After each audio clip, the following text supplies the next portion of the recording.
Okay, good morning everyone, and we're holding here in the next of our Tehillim in Mizmor Nun Tes, number 59. And in order to understand what is taking place in Dovid HaMelech's expressions in this Tehillim, we have to know the historical backdrop behind this particular one. And Rabbi writes very beautifully over here the following idea. Let's recall certain things that we spoke about previously, and that is that Dovid HaMelech was the son-in-law of Shaul HaMelech of King Saul. He married Saul's daughter, who was Michal, and the Navi Shmuel came along and informed Dovid HaMelech and informed Shaul HaMelech that David was going to become the next king of Klal Yisrael. Shaul was not happy about this, and he became insanely jealous of his son-in-law that was the rising star of Klal Yisrael. And in the dark and troubled spirit that Shaul HaMelech ended up sinking into, he decided that he was going to end up trying to kill his own son-in-law.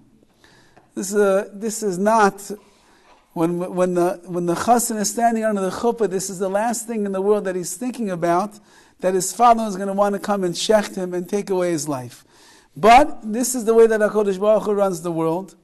Shaul HaMelech had a very strong streak of kina, of jealousy, which consumed him. As Chazal tell us, and we see in Tanakh that kina, jealousy, rots the bones of a person. As Chazal tell us in Pirkei Avos, that it's one of the things that is maitzin es ha'adam min ha'olam, it removes a person from the world, which means they can't think straight. And he wanted nothing more than to kill his son-in-law so that the throne would not be taken away by him. So Rav Foyer points out a few of the maisim, the incidents which took place over here.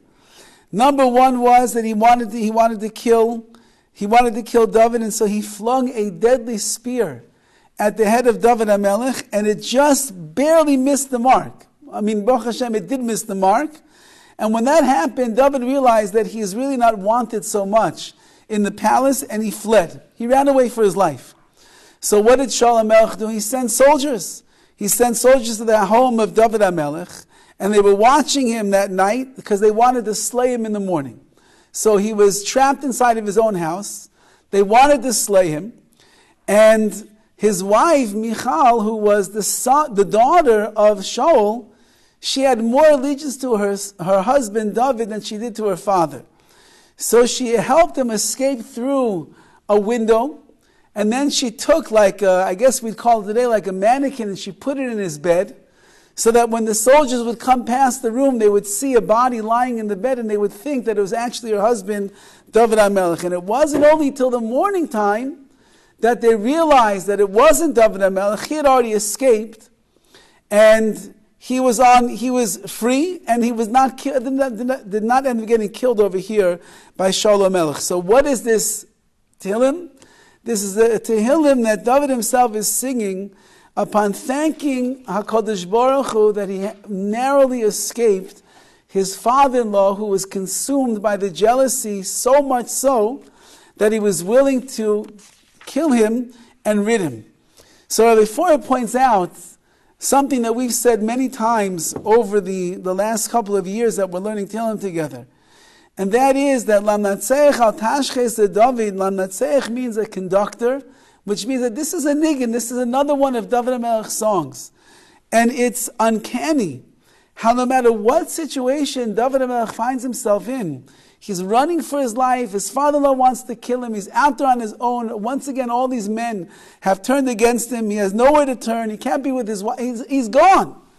Nevertheless, in the worst adversity that a person goes through, like Dovid HaMelech, he continually finds a way to sing his praises to Hashem, which is always the chizuk that we have to take from the words of Tehillim. Dovid HaMelech had every reason to throw in the towel.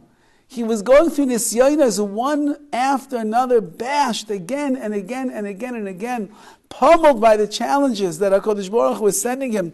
The worst challenges anybody could imagine. Ad kidei kach, your own father-in-law wants to kill you and destroy you. You have to sneak out the window from your own palace and run off into the night, into the wilderness, all by yourself. And Dovid is running and he's singing. And he wasn't singing a dirge, he wasn't singing a sad song.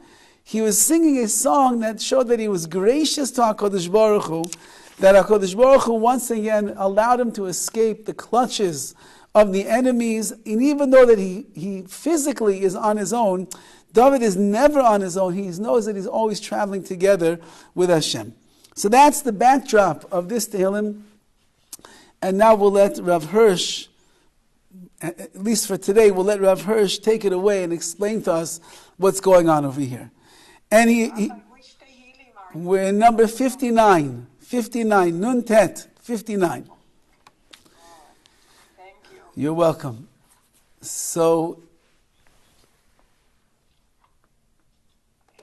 he says like this, Lanatzech al tashches leDavid, to the one that grants victory to David, al tashches, that destruction, the reason that David HaMelech is singing over here is because destruction did not come to him. Michtam b'shleich Shaul, this is a tenant that David, who is, when Shaul sent after him to the Yishmeru es habayis la'amisai, he sent his men to gather around the house, to guard the house, to make sure that David could not escape. So how could you escape under those conditions when you have the army and you have the men of Shaul HaMelech that are surrounding the house? David is trapped inside. How do you escape? So that's part of the miracle, and that's what he's giving tremendous gratitude to HaKadosh Baruch Hu for such a thing. So Rav Hirsch points out the same idea. Shaul HaMelech, King Saul, who was the father-in-law of David, his mind was clouded by this insane jealousy that he had. And again, that's what we've spoken about. Kina is the worst thing in the world because it just destroys a person. Everybody knows that feeling of kina, that jealousy, that you feel it in your heart, you can feel it in your bones, you can feel it in your mind. It gets your mind reeling with other things and you cannot think straight. So Shaul HaMelech was a tzaddik, otherwise he would not have become the king of Klal Yisrael. And yet the fact that he heard that his son-in-law is going to overtake the throne, it drove him mad. So he first tried to kill David HaMelech with his own hands. But then David HaMelech was able to escape. Like we said, he threw the arrow at him, and it just barely missed his head, and David was able to escape. So now he sends his bodyguards in the middle of the night to watch over the house of David, because he wants to kill him in the morning. So, and that's where the miracle begins to take place, that Michal ends up coming to the aid of her husband, and she helps him to escape in the middle of the night. The fact that nobody would see him jump out the window and run off into his freedom is all what David HaMelech is proclaiming over here.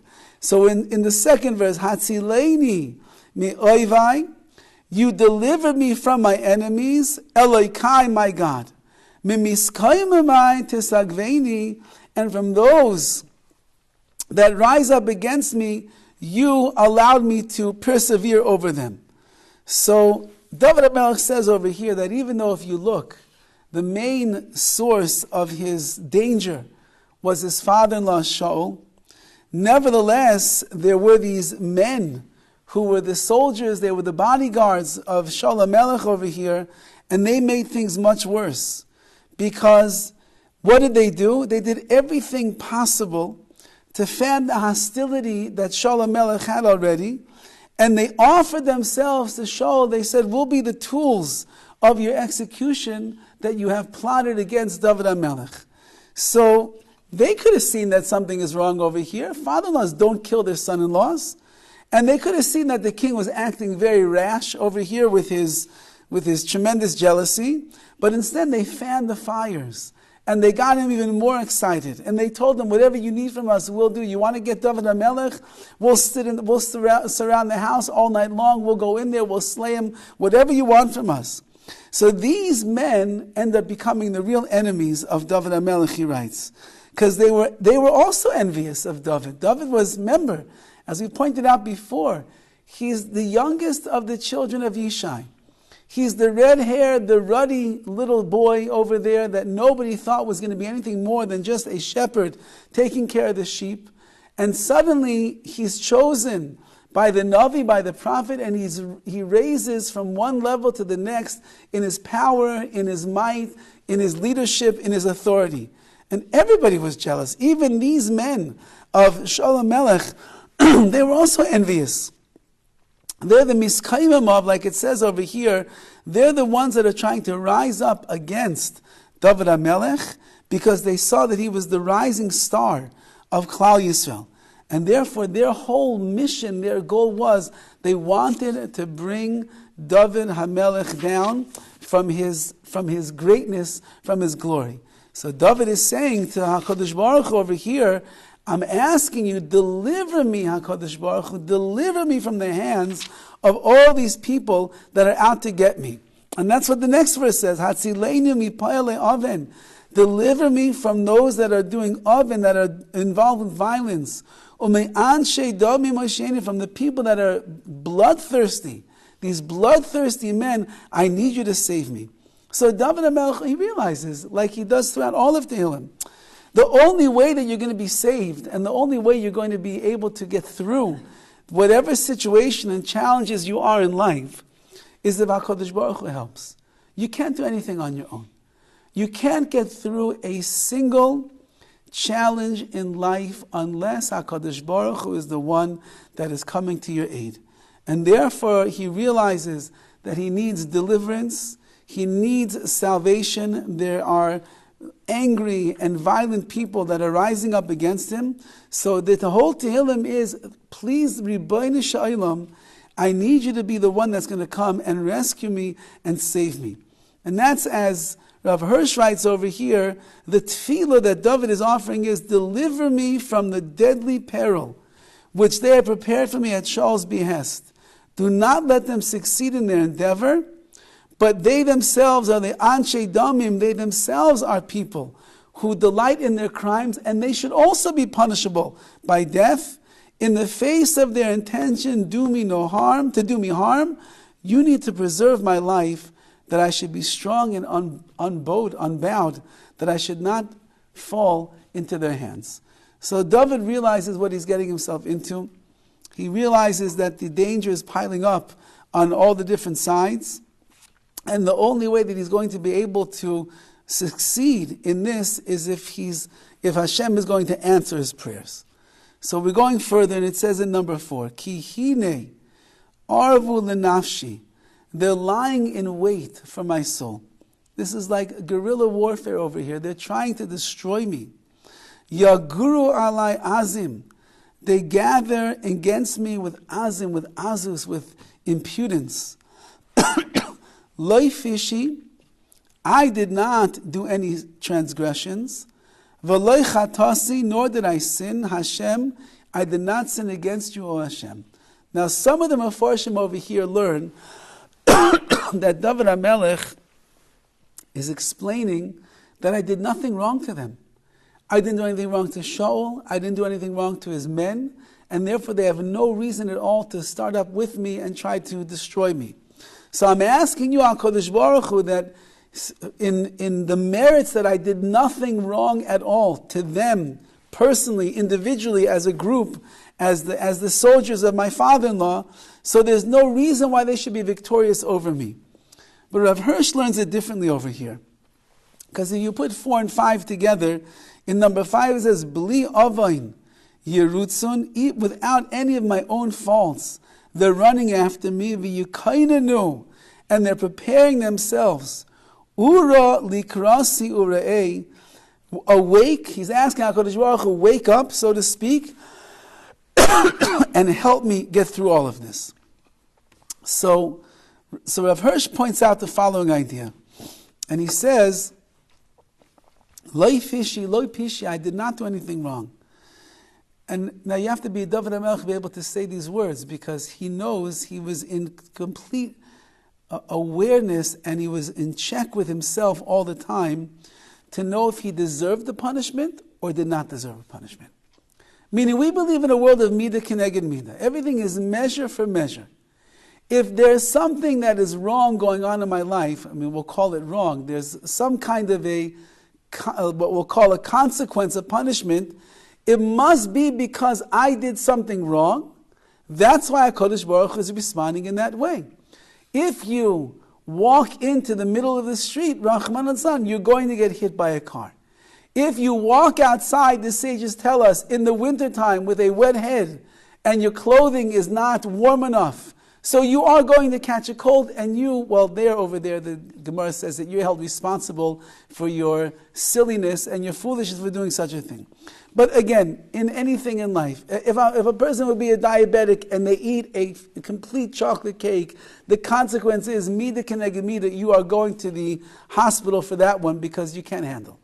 If I do something in the spiritual world, which means that I am lax in areas of mitzvah observance, if I end up speaking Lashon Hara, I do certain sins that I should not have done. So the mida keneged mida, the measure for measures, HaKadosh Baruch Hu is going to deal with me the way that I'm dealing with him. You're going to get something back in return. Now, if Dovid has a father-in-law that has turned on him and wants to kill him, and even threw a spear at his head already, and Baruch Hashem missed, and he has his men, his army, gathering around to slay him, so then you would think that it must be that Dovid did something wrong. And therefore this is some kind of a consequence, some kind of a punishment that is being sent through the hands of Shaul HaMelech.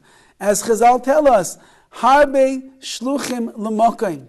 HaKadosh Baruch Hu has many messengers to perform his actions in this world. So when I see somebody that is coming and doing something bad to me, or wrong to me, or painful to me, I can't get mad at the person themselves, because they're only a shiliach, they're just a messenger of the Makor, of the sender himself, who is HaKadosh Baruch Hu. So Hashem is sending this person to come and bring about the consequence in my life. So it must be over here the same thing. Dovid must have done something wrong, and therefore Shaul HaMelech is being sent as the messenger of Hashem to do HaKadosh Baruch Hu's bidding, to bring over the consequence to the life of Dovid. However, Dovid says, I examined myself, I looked at all of my deeds, I thought about everything that's been happening in my life, and I can't find a single chait. I did nothing wrong. So if I did nothing wrong, Rebbeinu Shalom, why are you making my father-in-law turn into this angry, crazy, insanely jealous individual who wants to kill me and destroy me? And he's got his army outside my house right now in the middle of the night trying to stop me from escaping. Why are you doing this to me?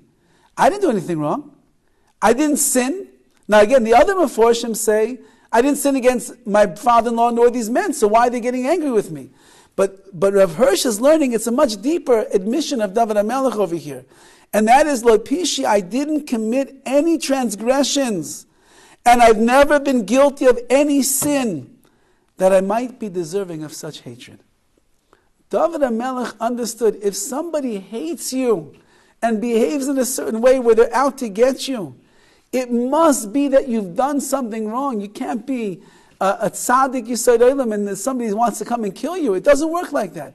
It must be that you did something wrong. Says Dovid HaMelech, I believe in that, but I also know myself. And I can't find that I did anything wrong that I warrant and deserve such a terrible punishment. So what's going on over here? And therefore, says Dovid, I may presume to call upon you as Hashem, the Yud Kei Vav Kei, the name of Hashem, which is always indicative of He is the God of mercy. So I'm asking you to have mercy on me. Why am I asking you to have mercy on me? Because it's not with mishpat, it's not with judgment that you are inflicting me with this suffering. Rather, I know that the trouble such as this is nothing but a manifestation of the ahava, of the love that you have for me, in which you desire to train me by subjecting me to the tests such as these. For you would not want to destroy me. That HaKadosh Baruch Hu, I know. Says Dovid HaMelech, the famous concept in the world of nisyonos, of the challenges and the tests that HaKadosh Baruch Hu sends to a person, and that is, Hashem never wants to destroy a person when He tests them. That's not HaKadosh Baruch Hu's goal. That's not His intention. We find throughout the Chumash, especially in Sefer Bereshis, the life of Avram, the life of Yitzchak, the life of Yaakov. These were, and their wives, Sarah, Rivka, Rachel, Leah, their whole life, day to day, was filled with nisyonos, with challenges that you and I would never ever be able to overcome. Every step that they took was another challenge, was another mountain they had to climb over, was another a monkey wrench that HaKadosh Baruch Hu threw into their life. Hashem never intended to destroy Avram Avinu. He never wanted to sap all of his energy and all of his koyach, all of his powers and his potential. On the other hand, every single nisayon that HaKadosh Baruch Hu put Avram Avinu through was to make him even stronger. Because if it wouldn't be for that nisayon, then in truth, his energy would have been sapped. Because once that a person becomes complacent on the level that they are on in life, and they're just coasting through life as a Jew, coasting through life and whatever it is that they're going through, and you're no longer tapping into the wellspring of koyach, of potential and strength that you have inside, so then your energy becomes used up and it ends up getting sapped away by your life. But if HaKadosh Baruch Hu comes and He presses the buttons on you, and He starts testing you in ways that maybe you were never tested before, and He causes you to dig deep into the well springs that are there. We find in last week's Parsha that the Yitzchak and his servants, they went and they redug the wells of Avram Avinu. What are they digging the wells for? That means that Avram Avinu dug deep inside of himself to bring out all these koichais. Who could stand on the mountaintop at the end of his life and take his son and go to Shechtim in front of the eyes of the entire world? Who could do such a thing? Avram Avinu dug into the well springs of his strength, of his potential, of his greatness, his Yirah Shamayim, his Kedusha. He was able to bring all that into the world. Yitzchak is going on in his life right now. He needs the strength, he needs his chachus, he needs to tap into the legacy that he has from his father. So he goes and he redigs the wells. And there's Mayim Chaim, and there's fresh water that is flowing over there. And that is Yitzchak bringing out the waters that are inside of himself as well, to be able to go through those challenges that HaKadosh Baruch Hu is going to bring him in his life as well. And therefore Dovid says, I didn't do anything wrong. Again, he's not a Baal Gaiva, he's not a haughty person. Dovid was self-effacing and humble. Dovid HaMelech said, you're testing me right now. It's beyond belief, this kind of a test. That I should be running away from my father-in-law? I'm running away from all of his men. He's trying to kill me. Why are you doing this? There's only one reason you're doing this, Hashem. You're doing it because you love me. And you know that there is untapped potential inside of my Neshama, that if I wouldn't go through such a harrowing experience like this, I'll never bring it out into this world, and I'll never become the greatest Dovid HaMelech that I could become. And therefore, it's all a manifestation of your love that you have for me. Why do parents punish their children? Not a parent that's a loose cannon and gets angry and has his own agenda. A parent who really punishes their child for the right thing. Why do they punish them? Because they love their child. And they see that their child is doing things that are not kafi, not according to what the child is able to do, or where they could reach, or what they could become. And so therefore the parent comes with a consequence that is supposed to stabilize the child's behavior, so that the child will become a better person as a result of it. If the punishment is coming out of anger, if the punishment is coming out of the selfishness of the parents, then in achinami, you're right, then that is not a real punishment that's going to help this child. It's only going to hurt the child. But if the punishment is coming because you love the child, and you see the child doing something that is wrong, and you want to help that child become a better person, so from now and on, they will not behave in this situation and that situation, how to control themselves better. So then the punishment that you're giving right now is all because you love them, because you want them to be better. Says Dovid HaMelech, I know HaKadosh Baruch Hu, Yud Kei Vav Kei, the God of mercy, of rachamim, of compassion, of chesed, of love. I know that what you're doing right now is only because you love me so much and you want me to become greater. And there's no judgment that's here because I did no wrong. So therefore, it must be that you're putting me through a nisayon that's beyond what I dreamed is going to happen to me in the happy marriage of my wife marrying into such a prestigious family. Nevertheless, you've done it, so now my job is to grow and to respond in the right way. You look bothered by that. So he says he knows he didn't do anything wrong to deserve this, and it's all about love and his personal growth. So the growth is what? That he responds properly to Shaul, that he recognizes that God's in charge, and yes, he that built his relationship with God, and he trusts in God. Yes, exactly. Trust in Hashem. Trust in Hashem. Okay. Trust in Hashem, believe in Hashem, realize that HaKadosh Baruch Hu is the one that's going to save you through every single situation that you have in your life. Sing songs to HaKadosh Baruch Hu even when you're running away from the spear that's trying to get into your head that your father-in-law is doing. You sing to Hashem. That's what he's saying over here. He's saying it's through no fault, and that's what it says, the next verse. Beli avain. It's not because of my faults. Again, this can only be said by somebody who is constantly aware and watching what he does in life. We would never be able to make such an emphatic statement because we're so unaware of our actions. We're so unaware of all the mistakes that we're making constantly that if we would ever make such a declaration, Hashem, I didn't do anything wrong, he'd say, are you kidding me? From the minute you woke up in the morning till you went to sleep at night, I've got a long list over here of all the things that you did wrong. Don't tell me how to run my world. But Dovid's saying, I know, I wake up in the morning and I watch myself every single step of the way to make sure I don't do anything wrong. I didn't step out of line. And it's not just today, it's months and years, says Dovid HaMelech, I didn't step out of line. So why am I getting punished? You're punishing me because you love me, Hashem, and you want me to become greater. And that's really, as we've spoken about 1,000 times over the years, if a person will approach every nisayon in their life in such that it's to increase my levels as an Eved Hashem, as a servant of Hashem. I was just recently speaking to Rabbi Zadmir, and he told me once again that although he never ever would have dreamed of the torturous life that he went through when he was in a prison in Iran, and he never would have asked for such a thing, at the end of the day, he never would have traded in such a thing. Because that relationship that he forged with HaKadosh Baruch Hu at the end of those years in the prison is on such a level that anybody who sees him today looks and sees the happiest man in the world.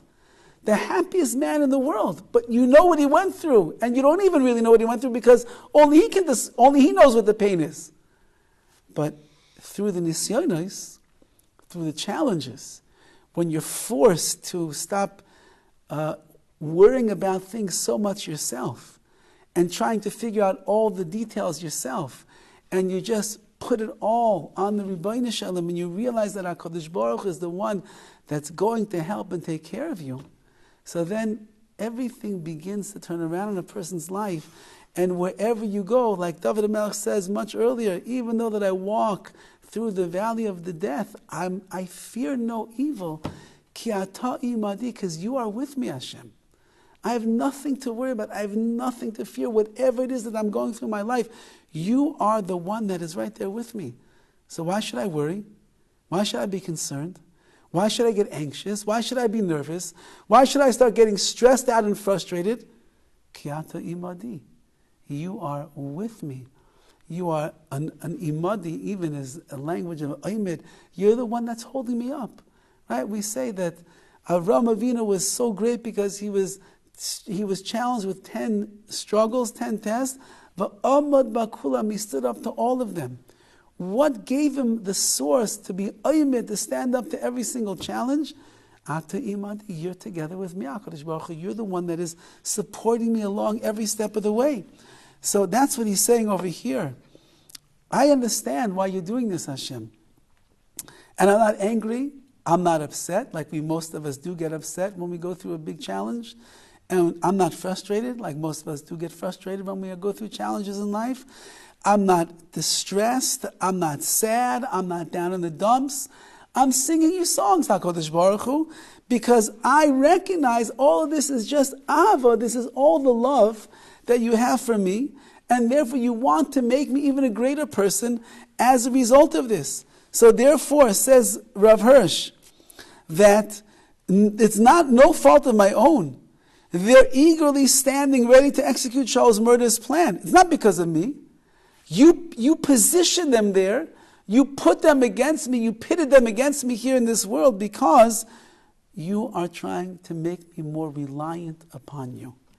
Every test is to make us more reliant upon Hashem and less reliant upon all the things that we thought is what's giving us our strength, our security, our help, and the like. And therefore, even likrasi, which is when I'm asking you to awake, and I'm asking you to help me, out of this simple consideration for me, you will pay heed to this state of affairs and gain insight into it. I know that you will not forsake me, seeing that I'm innocent. Meaning Dovid HaMelech is defending himself.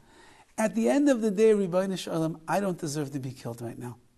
I don't deserve these punishments. I don't deserve this pain that I'm going to go through. Again, he could say such a thing. We cannot say such a thing.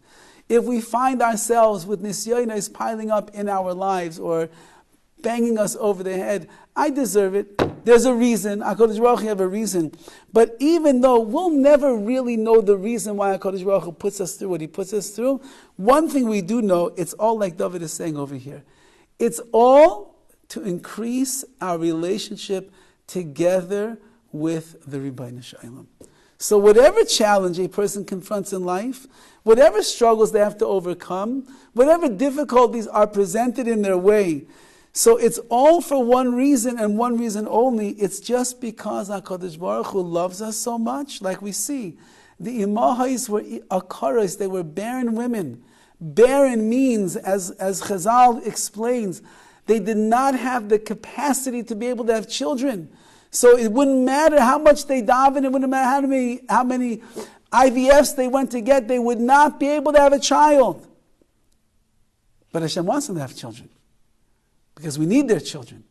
Because their children are going to be the next link in the chain of Klal Yisrael. But he made them not physically capable of having children. So what's Hashem doing? Mis'avet filosin shel tzadikim. HaKadosh Baruch Hu did it because he wanted them to recognize it's not the doctors, it's not the brochas, it's not davening by the kfarim, by the graves of tzadikim. There's only one address in this world that's going to solve the problem. That's Hashem. And they davened so much so, it changed who they were. Sarah Imenu became a 90-year-old woman that was able to have children. Rivka Imenu was not able to have children, she was akara. Chazal say akara means she didn't have the ability within her physically to have children. But she davened and davened and davened and davened. Hashem made a nace. He created inside her the ability to have children. When you recognize that it's all Hashem, when you see that it's the Bari Olam HaKadosh Baruch Hu running the world, when you see all of that, and you put your allegiance totally to HaKadosh Baruch Hu, so then sky's the limit on what he's going to be able to do, how he'll be able to rescue a person and save a person. So David says, you're testing me, I will acknowledge what it's for. And I will use this as an opportunity once again, says David. Who better than Dovid HaMelech? Everything he went through in his life was another opportunity. You would think he would get tired of it after a while. Like, how close can you get to Hashem? The answer is, since Hashem is infinite, HaKadosh Baruch Hu has no end. There's no limit on the Rebbeinu Shalom. If Hashem is infinite, and our Neshama, which is a chelik elokah mimah, which is a piece of Hashem itself, there's an infiniteness within our Neshamas as well. That means there's infinite potential that a person can have to get close to the Rebbeinu Shalom. So every challenge is just another opportunity to enter into the world of the infinite degree of Hashem and cling to Hashem. Cling to Hashem. So when we fail the test, the greatest failure is we lost the chance to get close to HaKadosh Baruch Hu. That's the real failure of a test. Nobody will pass every single challenge that Hashem puts them through. It's an impossibility because there's so many that are always on top of us.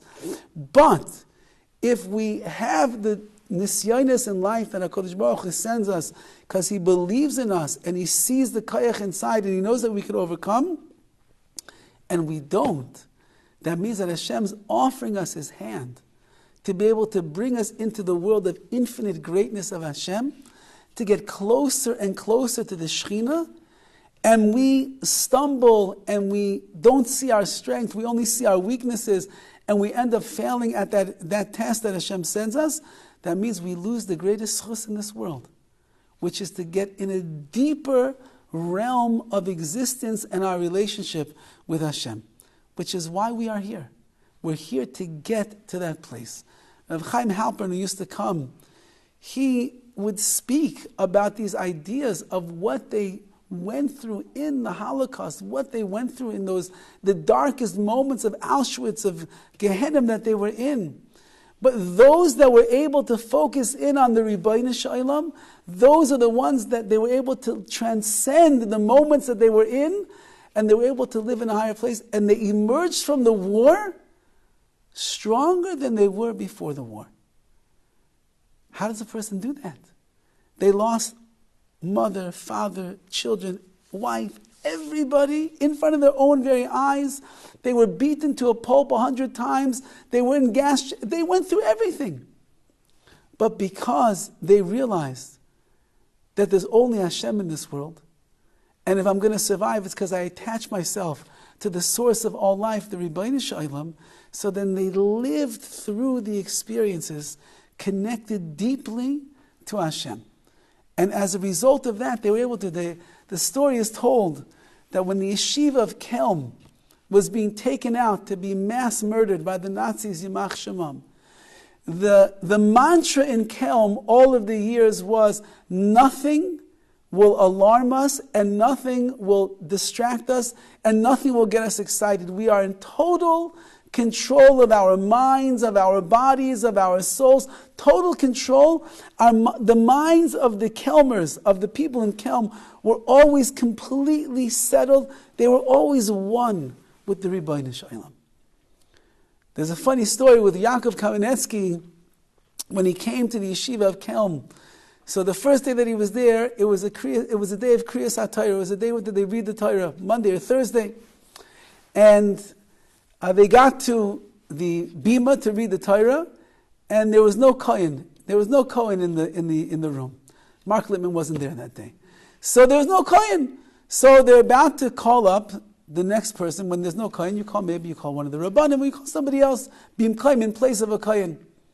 So Yaakov Kamenetsky looked up, and he looked towards the back, and he saw someone that he recognized is a Kohen.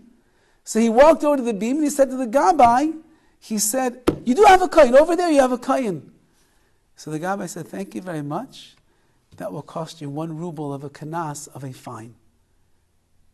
He said, I'm telling you there's a Kohen over here. He says, in Kelm, we never get distracted and lose our focus. You lifted up your head in the middle of davening and you looked in the back of the room to see who's there, to tell us that there's a Kohen. You did the wrong thing here in Kelm. You need to stay focused. So thank you, they called up the Kohen, but you now have to pay a kanas, you have to pay a fine for losing your distraction over here.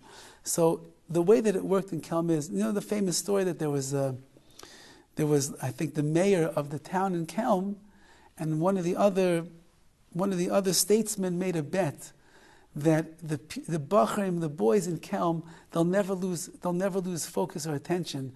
And so the mayor said, if I will bring a marching band, and that band will play outside the walls and the windows of the yeshiva, I guarantee you that they will start lifting up their heads one by one to see what's going on. So he said, it's a deal. So they brought the big, whatever the Kelm marching band looked like in those days. They brought it right outside of the yeshiva. The boys were in the middle of learning Gemara, and they start playing all the songs, and they're beating the drums, and they're playing the horns, and they're bashing the cymbals. Not a single boy lifted his head at all for the duration of the entire time because they're focused. when it came time for them to go out and to be killed. So the Rosh Hashiva at the time was Rav Daniel Moskowitz. And before they went out to the mass murder, he gave a whole shmooze, the last Musar drasha that Kelm would ever hear. And in those words, from the one person who survived, said over, that he gave over, explained to them the mitzvah of what it means to die al pi kiddush Hashem. He explained to them that we have nothing to fear. HaKadosh Baruch Hu is running the whole world. He's in charge of everything. And if this is what HaKadosh Baruch Hu wants at the end of our lives, then so be it. This is how we will leave this world. And we're going to have a place in Gan Eden waiting for us that nobody could ever dream of in a million years. And he said, don't be upset, and don't be nervous, and don't be anxious, and don't get challenged when we go in there. You go as a servant of the Rabbi Shalom, knowing that HaKadosh Baruch Hu is watching over us and taking care of us, and this is all the ruts and this is all the will of Hashem. And so the yeshiva banded together with this amunah in HaKadosh Baruch Hu, and this is how Hashem runs the world. And the Nazis, Yamach Shemam, are walking them to their mass grave. And all of the Kelmers, every single one there is walking with confidence, with amunah and bitachon in the Rabbi Shalom, totally calm. Not like it was by any of the other mass killings of the Nazis. And the Nazis were like, what's wrong with you? We're going to kill you right now. Why aren't you screaming? Why aren't you yelling? Why aren't you getting nervous? Why aren't you panicking? And they said, because HaKadosh Baruch Hu runs the world. And if this is what Hashem wants, then so it will be. Has nothing to do with you. It's all Hashem. And when the Nazis themselves saw the determination and the conviction and the emunah in the great people of Kelm, they got nervous that maybe they're doing the wrong thing by taking such holy people out of this world. So they asked the commander, the commandant, maybe we'll just let these people go off on their own. Maybe we'll just move on to the next town. Who says that we have to actually kill everybody that's here? They saw the holiness of them. And the commandant said, no, we're killing everybody. And they had no choice in to kill them. And they all died peacefully. Without a scream, without a nervous sense, without anything going on. All dedicated to HaKadosh Baruch Hu. Says Rav Hirsch over here, this is Dovid HaMelech. Dovid HaMelech says, HaKadosh Baruch Hu, you think I'm angry? You think I'm upset? You think I'm nervous? You think I'm frustrated with you? Not at all. I know that whatever you're doing is because you're giving me a way to get closer to you, to connect to the infinite greatness of the Rabbi Shalom, to the awesomeness, the omniscience of Hashem. My great, unlimited Neshama can connect to you as well, HaKadosh Baruch Hu, and therefore I'll take advantage of everything that you're doing. And therefore I'm asking you one thing. In the schos of that I am not really guilty, that I'm really innocent, in the schos that I'm using the opportunity in the right way to get close to you, don't forsake me. Protect me and save me and deliver me from the hands of this wicked enemy that's over here trying to destroy me. And he says, V'ata and Vav, V'ata Hashem Elokim Tzvakos, you Hashem, the Elokim, that is the God of judgment. Tzvakos, the host or master of legions.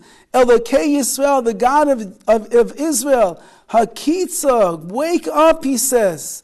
Livkei kol hagoyim. I want you to remember all the nations. Al tachain kol boigdei oven sela. Don't show any favor to the people that are faithless, that are doing the wrong thing. These men are violent sela, which means forever and ever, as we've seen before. So says Rav Hirsch over here, and that is, you Rabbi Shalom are known in the world as the Elokei, as the Yud Kei Vav Kei. You're the God of mercy. You are the God that watches over His sacred ones, His righteous ones.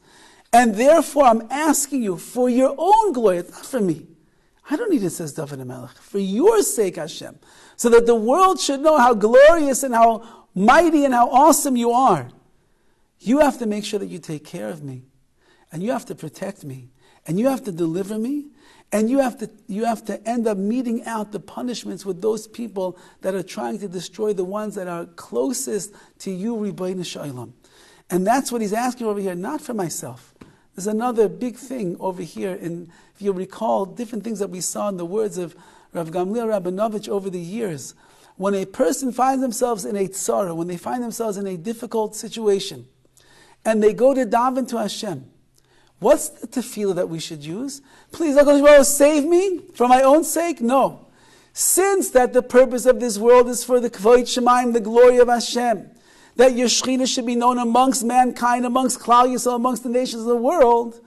So when the righteous are suffering, when the Jewish people are in a bad state, what ends up happening? The Shekhinah ends up being embarrassed. It ends up being cheapened in the eyes of the world. HaKadosh Baruch Hu's glory is weakened and lessened. So therefore, I'm not davening for myself. I'm davening for you, Hashem.